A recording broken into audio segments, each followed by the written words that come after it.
galera, sejam muito bem-vindos a mais um episódio do CADMed, o local que a gente vai apresentar para vocês as principais residências médicas do Brasil. E hoje eu tenho o prazer de receber aqui o Dr. Igor Paiva, que é R2 de Otorrino na FAMERP. Fala, Igão, seja muito bem-vindo aqui ao nosso bate-papo. Beleza, muito obrigado aí pela oportunidade. Show, bora lá, cara. Bom, para a gente começar, para a gente te conhecer, a gente quer saber um pouco da sua história pessoal, de onde você veio, onde você fez faculdade. Conta aí pra gente. Cara, eu tenho 28 anos, eu sou de Uberaba, Minas Gerais, e eu me formei na Unilago, aqui em São José do Rio Preto, em 2021. Então já tem um tempinho aí que eu tô na lida. Ah, bom demais. Formou na pandemia, no auge da pandemia, mas bom demais. E, cara, bom, tá fazendo otorrino, igual a gente falou, e otorrino é uma especialidade que a gente não tem muito contato durante a faculdade. Eu tinha até alguns colegas que idealizavam uma rotina, porque tinha um tio, tinha um pai, algum profissional que admirava. E na minha prática, realmente, foi ali parte de ambulatório, um pouquinho ali bem, coisas mais simples. Então, a escolha pelo otorrino é algo curioso, né? Queria entender como é que foi a tua escolha pelo otorrino. Se foi ali por importância de parte familiar, se foi algum professor na faculdade, se você realmente teve contato ali durante a faculdade. Conta um pouco aí pra gente. É uma especialidade meio atípica, né, cara? Igual o oftalmo, por exemplo. E até o nome é engraçado, né? Um nome grande, meio esquisito. Às vezes tem gente que não sabe nem pronunciar direito. Mas é realmente igual você falou, a gente às vezes precisa ter uma influência, né? E durante a faculdade, a coordenadora do meu curso ela é médica, otorrino, né? E eu tive aula com ela e o entusiasmo pela especialidade começou logo desde da época do ciclo clínico, né? E eu gostei bastante da área, dos assuntos em si, e eu fui pesquisando durante a faculdade, né, cara? Eu sou um cara que sempre gostou mais da parte cirúrgica, então a área cirúrgica era uma obrigatoriedade para mim, na minha profissão, e durante toda a faculdade eu coloquei na cabeça que eu queria fazer cirurgia plástica. Eu sempre quis fazer e a minha faculdade inteira eu segui esse plano. Eu fui da presidência da Liga de Cirurgia Plástica, meu TCC foi relacionado a isso também. E a otorrino tem a oportunidade, né, tem a área da cirurgia plástica dentro da otorrino, né, que envolve toda a plástica de face. Então, aí isso ainda mais fortaleceu o que eu já tinha desde a época do ciclo clínico. E aí, pesquisando, vendo, né, sobre as possibilidades, eu lembro que teve um dia que eu falei, cara, eu tenho 4 opções, né, eu tenho otorrino, oftalmo, ortopedia e GO, que eu posso escolher, né, que são áreas clínico-cirúrgicas. Cirurgia geral me desanimou um pouco, né, pelo tempo de lida que a pessoa precisa ter. E eu falei, bom, das 4, GO e ortopedia não tá na minha alçada, sobra oftalmo e otorrino. Oftalmo tem uma aversão a olho, então, cara, vou ter que ficar no otorrino mesmo, vou ter que partir pra garganta e pro nariz. Ué, massa, cara. É legal essa escolha objetiva, assim, também, porque a gente estava, até no último encontro, tava falando com o Edu sobre isso, porque às vezes a galera, igual eu falei, idealiza algo e já vai lá fechado, e não, às vezes é muito mais fácil partir pelo que você gosta e começar a excluir o que você não gosta. Então, excluir o que você não gosta, tem certeza que é clínico cirúrgico, das opções clínico-cirúrgicas, vai ali, primeiro excluindo o que realmente não faz sentido, então você excluiu o ortópio, excluiu a parte de GO, chegou em 2 e aí, pô, realmente tem aversão a olho, cara, eu também, fazer o oftalmo ali tava longe do radar, você tá doido. Mas massa, cara. Bom, e acho que otorrino na FAMERP é algo que a gente já teve aqui no Direct, foi uma especialidade muito pedida, então vamos conhecer um pouco sobre como que é a residência mesmo de otorrino. Primeiro, entender como é que foi para você ali que saiu de uma faculdade também particular, pequena, do interior, para chegar numa instituição de peso, e depois a gente vai falar um pouquinho sobre o R1, o R2, o R3, famoso R1. Então, Igão, conta aí pra gente como é que foi chegar na FAMERP, como é que foi essa primeira impressão aí de chegar numa instituição desse tamanho. Eu lembro que, cara, a gente sempre fica com o pé atrás, né? Eu saí de uma faculdade pequena, né, do interior do estado de São Paulo, que não tinha muito reconhecimento, e a gente sempre fica, cara, será que eu consigo chegar lá? Numa instituição que às vezes era, por exemplo, a FAMERP era um intuito, era um desejo meu de passar para fazer faculdade. Então, pô, eu não consegui passar, às vezes, eu não cheguei a ir bem na prova na época do vestibular, então será que eu consigo agora ser aprovado na residência? Um lugar que eu queria até fazer faculdade e não consegui.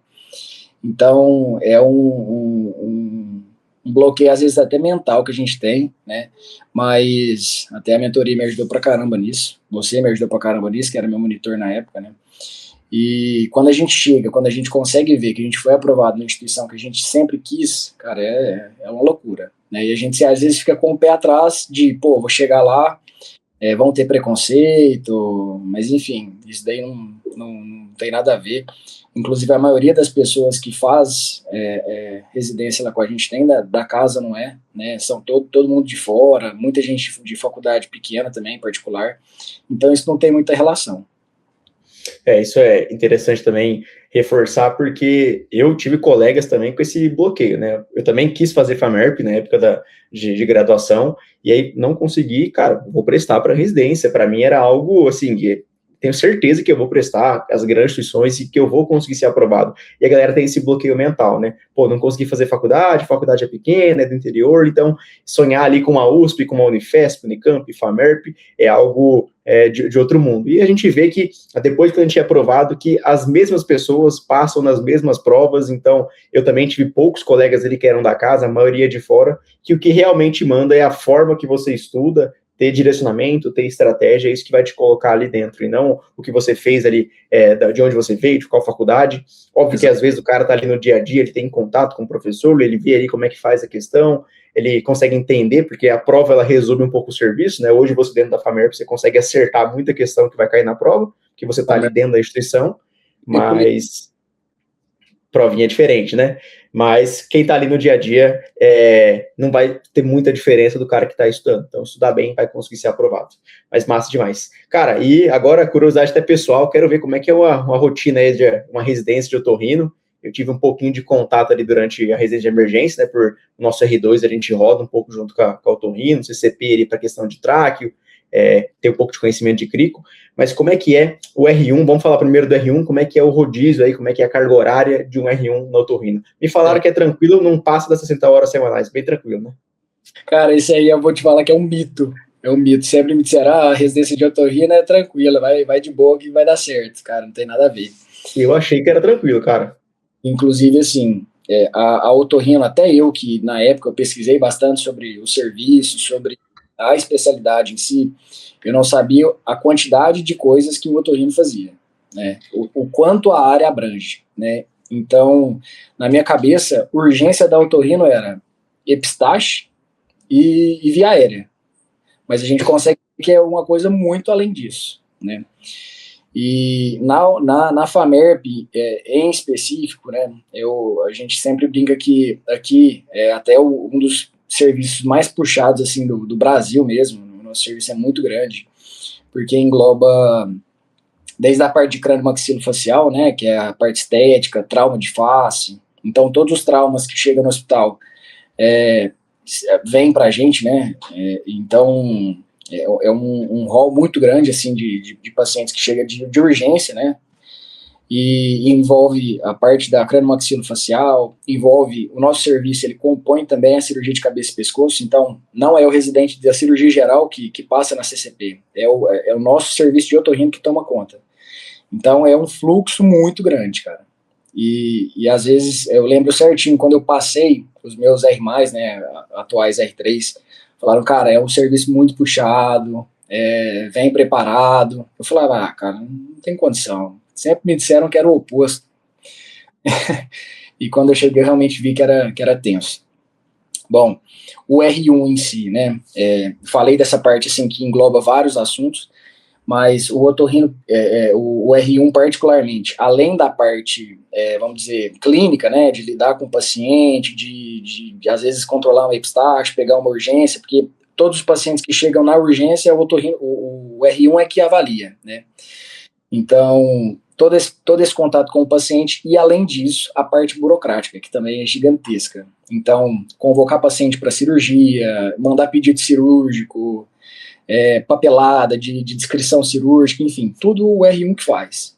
Então, é uma carga horária extremamente puxada, cara. Tem alguns serviços, né, que são um pouco menores, que o fluxo é menor, inclusive existem muitas instituições que são particulares, né, então essa parte burocrática às vezes a pessoa não vai ter, porque vai ter ali a secretária, enfim.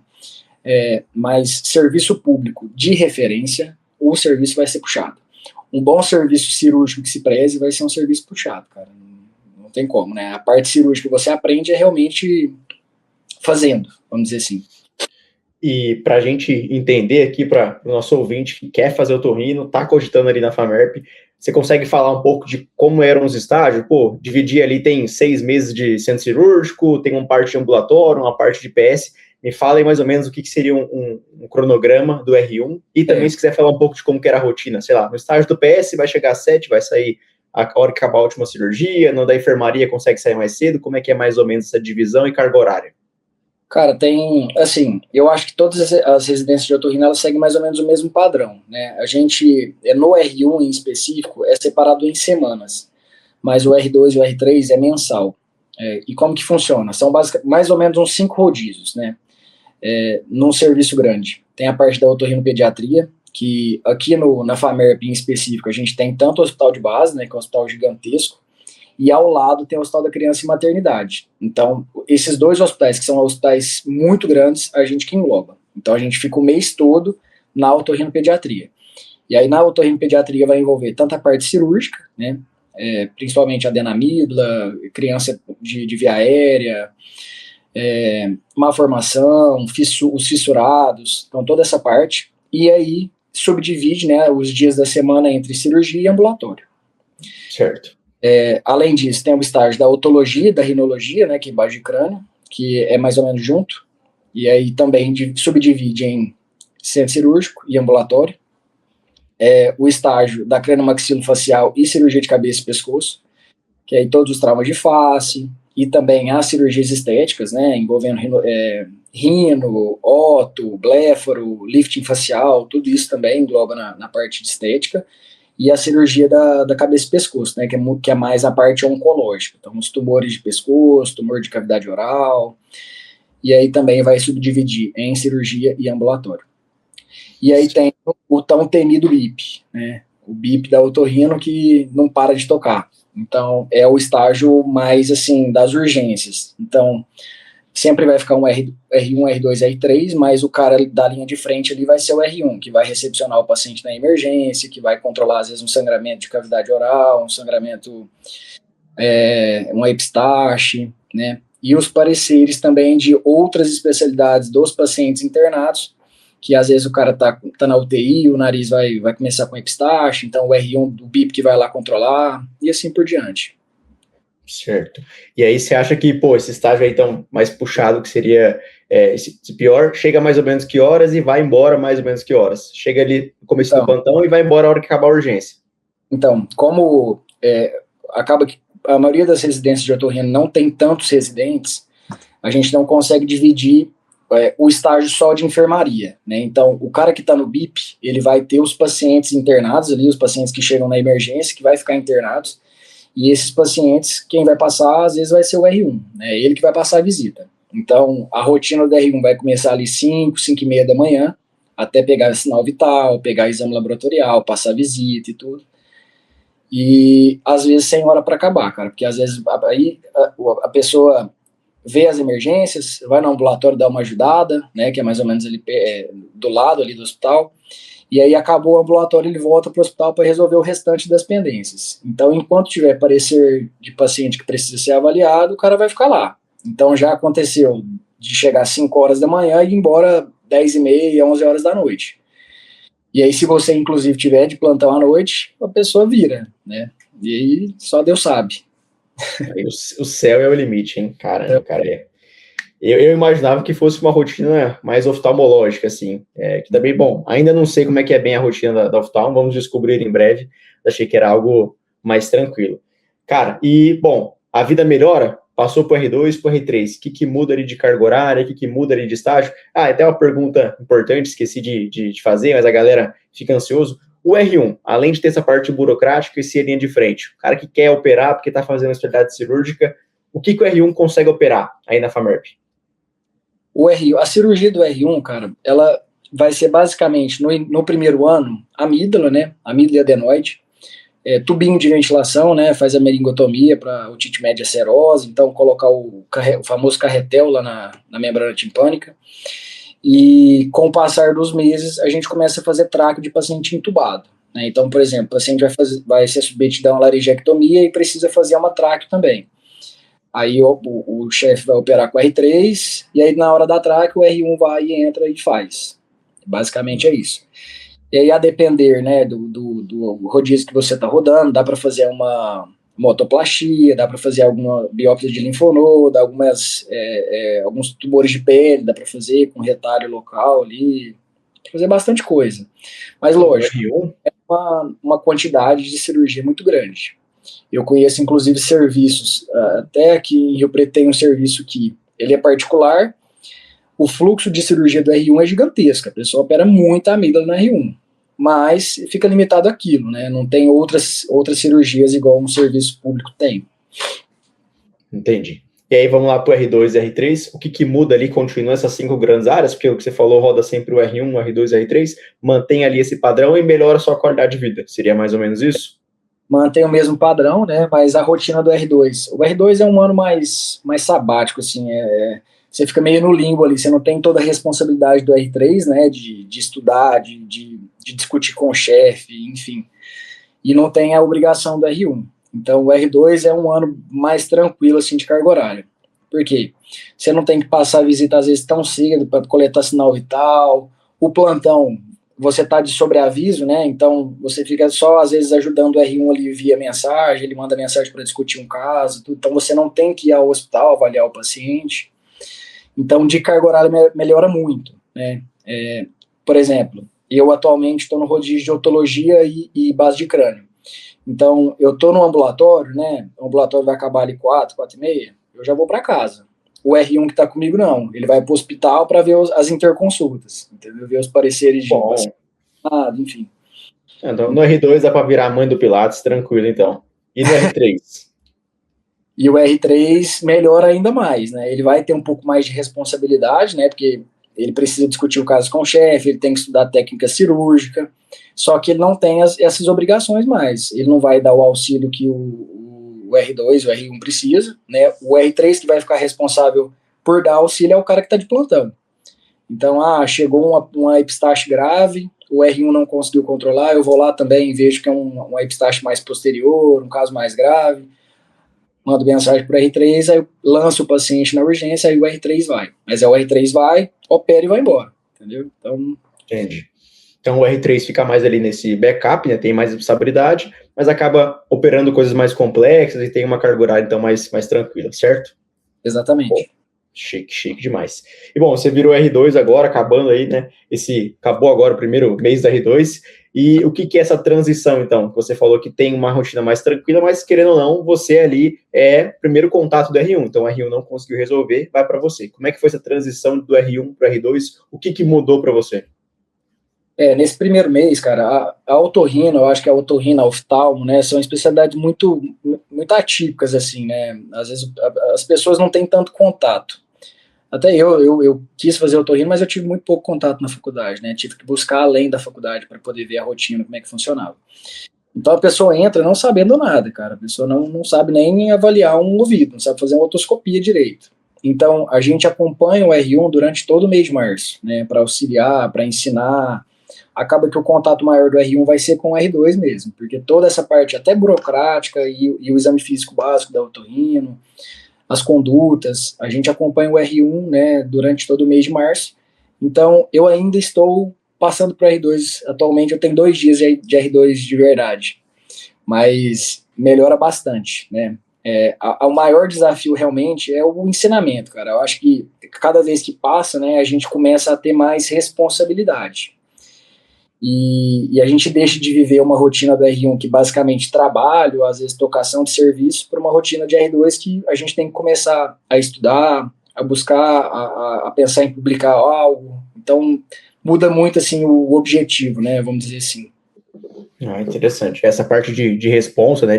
Acho que todo mundo se cobra a hora que vira R2. Será que eu estou pronto realmente para eu ser ali o contato ali de emergência do R1 vai ser o R2, né? Então tem que começar a estudar, tem um pouquinho mais de background para conseguir ajudar ali. Cara, você já tocou num ponto importante que eu já vou trazer aqui, porque muita gente forma, né, vai fazer uma especialidade como essa e realmente não tem contato nenhum, não sabe fazer direito um exame físico. E eu queria entender como é que foi para você. Se realmente isso existe, pô, impacta negativamente, eu não sei fazer ali nada, vão me criticar, não sei instrumentar uma cirurgia da otorrino, são, né, materiais ali muito diferentes. Você achou que isso atrapalha, que isso dificulta ou não? Já é esperado que o R1 saiba sem ter esse contato, os chefes têm ali essa ajuda, talvez até uma imersão ali do R2, né? Acho que só um ponto de curiosidade na emergência mesmo, por mais que seja algo rotineiro que a gente tem na faculdade, a gente faz um bootcamp que chama padronização do R0. Então, a gente aborda as principais coisas que o R1 tem que saber na emergência. Então, desde manejo de via aérea, PCR, começa a trazer ali como que é a liderança, a rotina, para padronizar todo mundo. E aí, a gente começa a partir para depois aprofundar em cada tema. Então, como é que é? Pô, cheguei ali, acabei de formar, não tenho noção nenhuma. Isso vai impactar? Cara, então, eu lembro até quando eu passei, né, eu conheci a minha atual R3, ela era uma conhecida minha da faculdade, inclusive ela fez mentoria com a gente também, a Gabriela, a Rafaela, e eu cheguei e falei, cara, eu preciso estudar antes de iniciar, eu preciso ter o contato com alguma coisa. Aí ela só falou assim pra mim, Igor, descansa, vai descansar, aproveite sua família, aproveite os momentos que você tiver que aproveitar esse mês, porque a hora que você entrar vai ser um mundo totalmente diferente e você vai aprender na prática, tá? E aprende realmente na prática. Dessa parte de instrumentação, por exemplo, cara, você não sabe, né? Os instrumentos são muito diferentes, não são difíceis, mas são muito diferentes. A parte da CCP, às vezes até a gente conhece um instrumento ou outro, porque são instrumentos que o pessoal da geral usa, então são instrumentos comuns. Mas a parte da estética, a parte da rinologia, são instrumentos muito diferentes. E que, no primeiro mês, é o contato ali com o R2 mesmo, que vai te ensinar tudo. Vai te ensinar como é que instrumenta, vai te ensinar como é que entrega um instrumento, vai te ensinar o nome dos instrumentos, como é que monta uma mesa cirúrgica, tudo isso o R2 vai te ensinar. Então, é um medo que todo mundo tem, mas que não precisa de ter, porque realmente a pessoa entra como um R0 mesmo, ela não vai saber nada, e ela aprende mesmo tocando o serviço. Pô, que bom, acho que tranquiliza aí a galera que, ó, você que vai prestar o otorrino, que vai passar, fica tranquilo, que aqui, o Igor já falou, vai ter ali seu R+, vai ser sua mãe ali no começo, então vai te ajudar, vai te ensinar. Igor, a gente sabe que a carga horária é difícil, é puxado, e queria, pô, aqui um momento de reflexão, como é que foi para você? Você teve um momento muito desafiador no ano, como é que foi isso aí? E o que te motivou, talvez, a continuar? Assim, cara, igual eu te falei, né, no começo da conversa, eu formei em 2021, né, então eu trabalhei durante um ano, eu trabalhei bastante mesmo, eu dei muito plantão, então, na minha cabeça, eu tocaria ali a residência tranquilamente. Para mim, o que os R+, falavam para mim era exagero. Eu falei, cara, não é possível. Eu já dei 48, 60 horas de plantão e foi de boa. Só que é diferente. A carga horária do R1, além da questão, né, hospitalar ali que você está lá, tem o serviço em domicílio. Né? Você tem que, às vezes, organizar uma semana cirúrgica, mandar mensagem para paciente, confirmar paciente. Então, é algo que te desgasta muito psicologicamente. Né? É muito difícil mesmo. E o que eu acho que ajuda, que me ajudou e que ajudou meus R iguais, a gente conversava bastante sobre isso, nos momentos que você está em casa, realmente tentar descansar a cabeça, cara. Fazer o que você gosta, no final de semana que você está off, realmente descansar, curtir sua família e pensar que a residência, o R1 é um ano, né? É um ano e ele passa muito rápido. No começo, a gente está em abril, a hora que você vê já é agosto, cara, e esse tempo voa. E o que eu sempre tentei pensar, até na minha época de preparação, foi, cara, eu vou tentar curtir o processo. Por quê?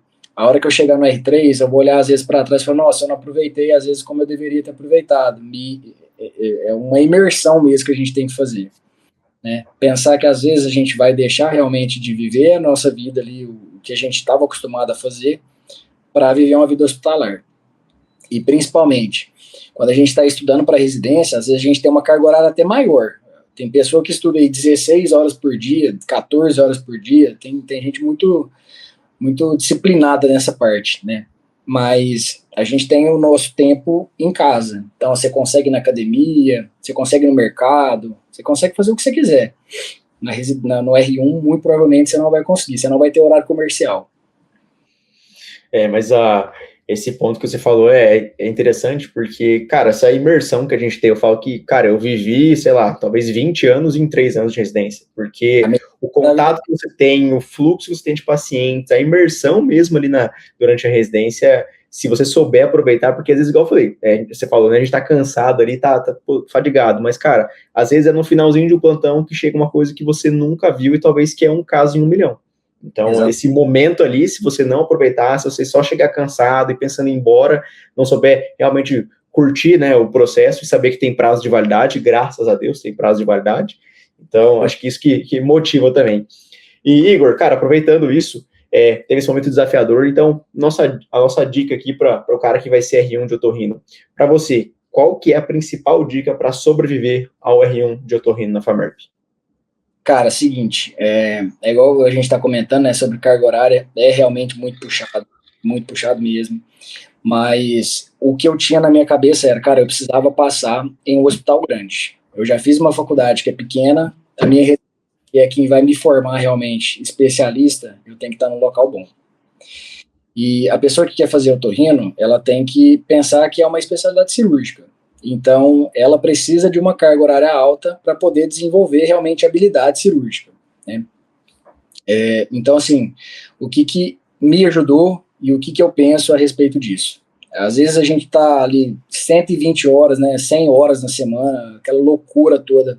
Só que quando você está num hospital bom, né, igual a FAMERP que o HB você vê casos, cara, que às vezes é um caso em 10 mil.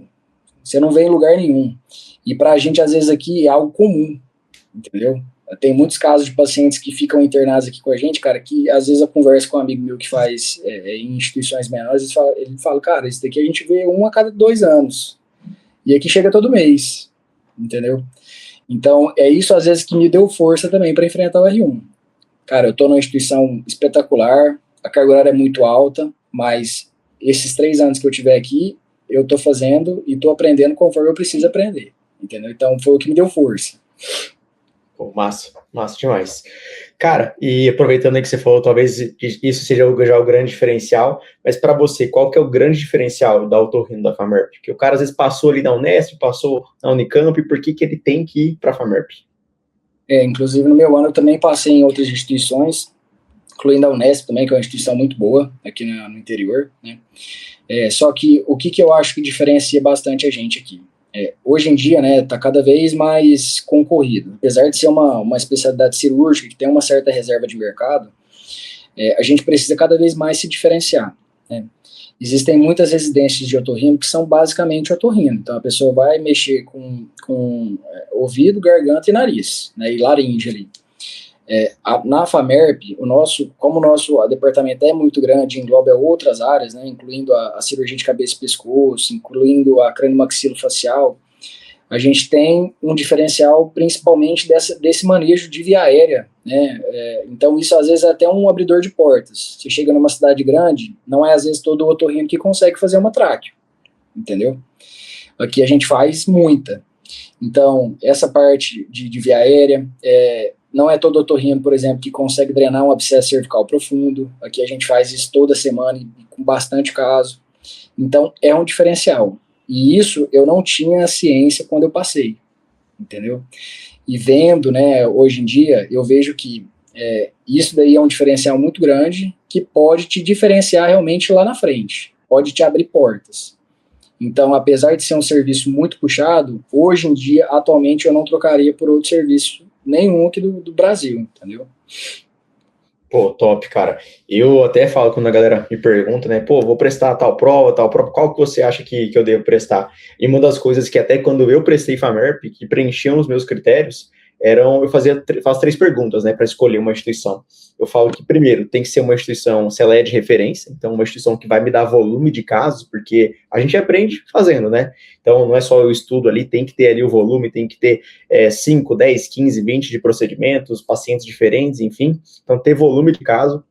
A segunda questão é ter academicismo, então de nada adianta só ter tocação, eu preciso ter a parte acadêmica, ter discussão de caso, no meu caso tem simulação realística, então colocar realmente ali a evidência em prática. E a terceira a terceira pergunta é como é que é a preceptoria desse local? Então, são realmente chefes especialistas, são chefes ali renomados, que são próximos ao residente?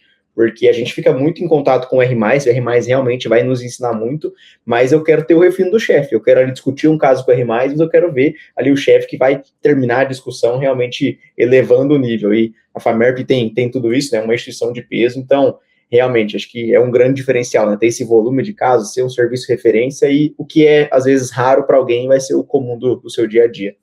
Exatamente. Bom, Igão, agora vamos entrar um pouco mais ali na seriedade, começar a falar um pouco ali de grana, um pouco de oportunidades. Então, você está na R2, mas sei que já está pensando ali um pouquinho para frente. O que eu tenho de oportunidade de fazer sub, seja fellow ou realmente se é um R+, para quem faz otorrino, e se você pensa em fazer alguma? A otorrina, igual a gente estava conversando, né, cara, ela abrange muitas outras subespecialidades, né.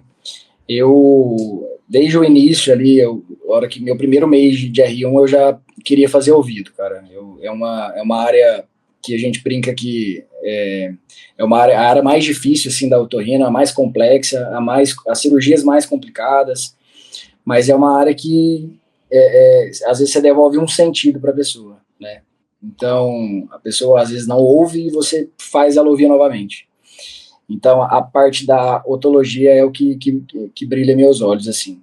Mas existem várias outras e que você não precisa necessariamente operar só uma, né? Inclusive, na maioria dos lugares, você vai operar tudo, né? Ainda mais se a pessoa, às vezes, vai voltar para o interior, enfim. Na cidade grande, às vezes, a pessoa consegue ficar mais numa subespecialidade da otorrino. Mas abrange, né, a otologia, né, geralmente nos lugares é um fellow, a rinologia e base de crânio, que são as cirurgias endoscópicas nasais, também é uma área muito boa, né, que tem vários fellows espalhados pelo Brasil inteiro, inclusive em São Paulo tem alguns muito bons, e na nossa instituição também tem. Pouquíssima gente sabe, mas a otorrino dá acesso à cirurgia de cabeça e pescoço, então a pessoa que quer ser cirurgião de cabeça e pescoço não tem que fazer cirurgia geral, ela pode fazer otorrino e prestar um R+, de cirurgia geral em qualquer serviço que ela quiser. Tem a parte da otorrinopediatria, né, que também é um fellow, e a craniomaxilofacial, né, que é a parte estética. E aí a parte estética engloba muita coisa, cara, vai depender. No nosso serviço tem R+, né, então não é fellow, né, é um R4. Um ano só. É um ano. Todos esses são um ano. Só a CCP que são 2 anos, né. Chique. E, cara, pensando agora em dinheiro, né, remuneração, acho que é uma coisa que a gente tem que falar, a gente tem que pensar, e quais são as oportunidades, caber ali a residência de otorrino, vou começar a trabalhar, porque tem plantão, não tem plantão, porque às vezes o cara está começando a fazer o consultório, começando a ganhar nome para conseguir fazer cirurgia, como que ele consegue ali ganhar dinheiro, e o que dá para tirar ali um otorrino recém-formado? Acabou ali o R3, abriu o consultório, ou é plantão, como é que a gente vai ganhar grana aí? Cara, financeiramente falando, igual eu comentei há pouco tempo, né, por ser uma especialidade cirúrgica, tem ali sua reserva de mercado. Pouca gente, às vezes, vai mexer no que você vai fazer, né, então, você recém-formado, você pode, se for em cidade grande, né, geralmente é difícil ter plantão de otorrino em cidade menorzinha, mas em alguns lugares também tem. É um plantão de sobreaviso, né, às vezes não vai pagar um valor tão alto, em alguns lugares, inclusive, paga até menos, né, do que o cara de porta ali, mas às vezes você nem tem que ir lá, né? Então é um plantão que realmente você fica de sobreaviso. Que paga mais ou menos? Vai depender muito, cara. Às vezes, assim, tem, por exemplo, cidade igual São Paulo, que vai pagar, às vezes, do atendimento. Então, você tá de plantão ali, paga um valor fixo, vamos supor que seja R$1.000 ali, e paga por valor de atendimento que você tenha que fazer. Chegou uma epistaxe grave e você precisa fazer cirurgicamente. E aí você vai ganhar a parte da cirurgia, a depender da cirurgia que você fizer. Eu fiz só um maxilar, eu fiz um etimoide, eu fiz um esfenoide, então tudo vai depender e vai somando, né, vamos dizer assim. E o que também traz um retorno financeiro para o otorrino muito bom são os procedimentos ambulatoriais. Então, a pessoa está, às vezes, trabalhando numa clínica popular, que vai pagar ali uma média de R$70 a consulta, né, um valor baixo, mas a pessoa vai conseguir fazer uma lavagem otológica, a pessoa vai conseguir, às vezes, fazer um nasofibro, às vezes você vai conseguir fazer uma cauterização de um vasinho ali nasal, e tudo isso vai somando. Então, eu fiz uma lavagem de ouvido, então soma mais 40. Eu fiz o nasofibro, mais 100. Então, uma consulta que era R$ 70, ela virou, às vezes, 300, 350, R$ 400. Numa clínica popular, entendeu? E a clínica popular dá oportunidade, às vezes, para o cara até antes de formar. Eu estou no R2 e eu já estou ali negociando alguns lugares para começar a atender como otorrino mesmo, assim como a oftalmo tem, né? E vai pagar mais ou menos essa média. E falando em teto, é uma área que não tem teto salarial, né? Tem professor meu que ganha 200, que ganha 300 mil reais por mês. E tem cara que ganha 30, 40 mil, entendeu? Então vai depender muito, inclusive, da área que você está atuando, do tempo de experiência e da qualidade também, né, do serviço, vamos dizer assim. Então, uma porta fácil ali seria ali para essas clínicas populares, que vai conseguir ali ter o valor como se fosse de um plantão, de um cara que dá um plantão de emergência, algo do tipo, até ele conseguir escalar ali consultório, que aí o valor da hora dele que vai mandar, né? Até conseguir 200, 300 mil reais. E aí, se assim, parar para pensar que atualmente um plantão normal de porta vai variar em R$ 1.200, R$ 1.300 para o cara trabalhar às vezes 12 horas, às vezes você trabalhando no ambulatório ali, fazendo um procedimento ou outro, igual eu comentei, o cara vai tirar esse valor em 3, 4 horas de atendimento, entendeu? Então vai depender bastante. Chique. E, bom, a gente falou ali da FAMERP ser uma grande instituição que tem que prestar, mas uma pergunta que a gente sempre recebe aqui na caixinha, no direct, é quais provas, né, quais instituições que eu tenho que prestar. Então, pensando ali em otorrino, se você fosse prestar residência hoje de novo, qual prova que você tem que prestar? Me fala em um top 3, um top 5 aí, mais ou menos. Cara, eu acho assim, tem algumas instituições que até pelo nome é indispensável, né? Se a gente fosse considerar Estado de São Paulo, Unifesp, USP São Paulo, IANSP, Santa Casa São Paulo, são 4 instituições que têm que ser prestadas pela qualidade do serviço e pelos fellows que eles te proporcionam no pós-formado, entendeu? Então são instituições que não dá para deixar de prestar para o cara que quer fazer otorrino e não liga de ir para São Paulo. Eu, particularmente, não queria ir para São Paulo, então são instituições que eu nem prestei. E eu queria manter aqui no interior de São Paulo, então eu prestei todas aqui, né? E aí a melhor para mim é realmente FAMERP, muito junto ali com o USP Ribeirão, né, com a instituição também espetacular, não tem como deixar de prestar. E aí vai entrar as outras. A Unesp também é uma instituição sensacional, né? Vai incluir a ANARE, PSU Minas, né? Tem muitas instituições um pouco menores também que têm uma qualidade boa, que não se compara assim muito a essas grandes, né, que eu acabei de comentar.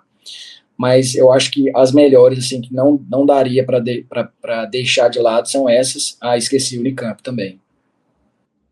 Boas provas. Acho que fugir de escola não difícil você errar, mas com certeza ampliar o leque também, ter outras provas, né? A gente sempre orienta ali um top 5, top 8 provas, porque para não ficar sujeito ao dia, a coincidir data, então isso aí pode acontecer. E a gente sabe que teve... As vagas são pouco, né, cara? Cada instituição dessa, às vezes, tem 2 vagas. Então, a pessoa realmente tem que... Aí na FAMERP são quantas? Aqui são 4, né? No meu ano foram 5. Mas... Realmente é muito pouco para um serviço desse tamanho, né? Por isso que a carga horária ali faz, mas, bom, se paga ali tendo mais formas de ter conhecimento, de mais prática, então é uma balança ali, né? Reserva de mercado vai impactar nisso, mas no futuro aí vai ser melhor. E, Igor, a gente sabe que você teve mais de uma aprovação, e queria entender qual foi o teu principal diferencial para ser aprovado. Aí eu estou vendo nessas provas grandes. Igual eu comentei, eu saí de um ano ali pós-pandemia, né? Trabalhei bastante, então quando eu voltei eu estava totalmente fora do rumo, assim, não sabia por onde começar a estudar, não sabia como que eu fazia para me organizar. E aí a mentoria foi um divisor de águas, né? A partir do momento que eu entrei, eu lembro que primeiro simulado que eu fiz, eu acertei 57 e a última prova eu fiz 87. Então, 30% de aumento, cara. É uma loucura, né? Às vezes a gente duvida que isso vai acontecer. Eu até falo para os meus alunos, falo, cara, acredite, se a gente fizer o plano certinho, vai dar certo. Então, a mentoria foi um divisor de águas. E a cada ano que passa, né, inclusive eu estou vendo isso de perto, a mentoria está só aumentando o seu leque ali de recursos, né? Cada ano a gente aumenta a estratégia, aumenta ali o Thiago muito criativo ali para fazer as coisas. Então, a cada ano que passa, isso vai melhorando. E eu vejo que a plataforma que a gente tem atualmente é uma plataforma que entrega tudo que o aluno precisa ter para poder ser aprovado, desde o banco de questão até o cronograma de organização da semana. Então, foi um divisor de água.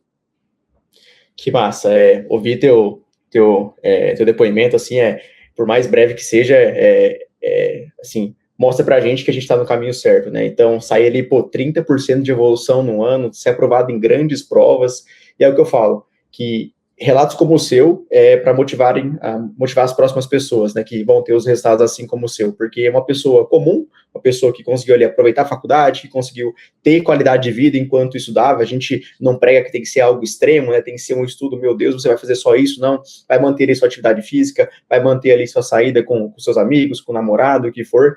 Então, é bom demais saber que você conseguiu colher esses resultados, mérito seu, mas com certeza com uma estratégia, com organização e com acompanhamento, né? Eu tive o prazer de te acompanhar ao longo do ano e a mensagem que eu te mandava ao passar dos meses era a mesma, né? Tipo, cara, só confia. Eu ia vendo a sua evolução, então eu acho que até te mandei no final do ano aquela mensagem que eu te mandei no começo, né? Confia que vai dar certo, no final você vai ser aprovado. Quando você foi aprovado ali, só resgatei aquela mensagem ali mais ou menos do meio do ano, porque era algo que era inevitável. Então, cara, parabéns pelos teus resultados. A gente está quase finalizando aqui e, inclusive, aproveitar agora para essa parte final, já que você teve os resultados, que tem gente aqui que está interessado nisso, inclusive aqui é o nosso ouvinte, se inscreva aqui no nosso canal para você sempre acompanhar esses contatos que a gente vai ter aqui, essas entrevistas do CADMET. A gente vai conhecer as residências do Brasil, as principais provas, as principais instituições e conhecer um pouquinho de como que é o bastidor, igual a gente conheceu hoje, da Otorrino da FAMERP. Então, Igor, para a gente encerrar aqui, cara, qual que é o teu principal conselho para quem quer fazer Otorrino na FAMERP? Se dedica bastante, né? É uma prova peculiar, uma prova difícil, concorrência está cada vez mais alta, então é um ano de preparação, é um ano de muita dedicação, às vezes a gente abre mão de certas coisas, né? Mas com planejamento a gente consegue viver, igual você disse agora há pouco, e saiba que você prestando aqui, passando aqui, você vai ter uma rotina bem puxada, mas que você vai colher os frutos, né, no futuro de uma boa formação. Eu acho que é o mais importante. Quando a gente busca a residência, né, a gente busca se especializar, a gente realmente não quer o comodismo, né, a gente quer realmente sair da zona de conforto. Até um R1 meu hoje brincou, né, a gente estava conversando na visita, e a gente falou, como é que foi o primeiro mês, saiu da zona de conforto? Aí ele falou, cara, eu tô na zona de perigo. Então, mas basicamente isso, cara, confia que vai dar certo e se prepare que tempos bons virão. Também o R1 não é o fim do mundo, ele passa. É isso, cara, tem que acreditar, ter metodologia, ter estratégia e ir para cima que o resultado vem. E acho que isso que você falou é muito importante, que a residência vai mudar a sua vida, né? Vai mudar a sua vida profissional. Então, você vai sofrer ali por um período, mas é isso que vai te dar bagagem, vai te dar realmente um background para tocar qualquer intercorrência, qualquer coisa da sua vida. Então, eu falo isso, cara, eu tive uma residência também difícil, puxada, mas foi isso que me formou, é isso que me mostra que eu tô capaz, estou apto a ajudar realmente as pessoas, a salvar vidas, que é a minha parte ali da emergência. Mas é isso. Bom, para a gente encerrar aqui, galera, esse foi então mais um episódio do CADMET. Quero saber se deu match com o Otorrino na FAMERP. Já comenta aqui, deixa aqui qual cidade que você quer conhecer, qual a próxima instituição. Agradeço mais uma vez, Igão, foi um bate-papo muito massa, conheci um pouco aí sobre o Otorrino. Não é só meleca, não é só ouvido ali, tem mais coisa. Então, bom demais. Cara, muito obrigado mais uma vez. Valeu, galera, e até a próxima.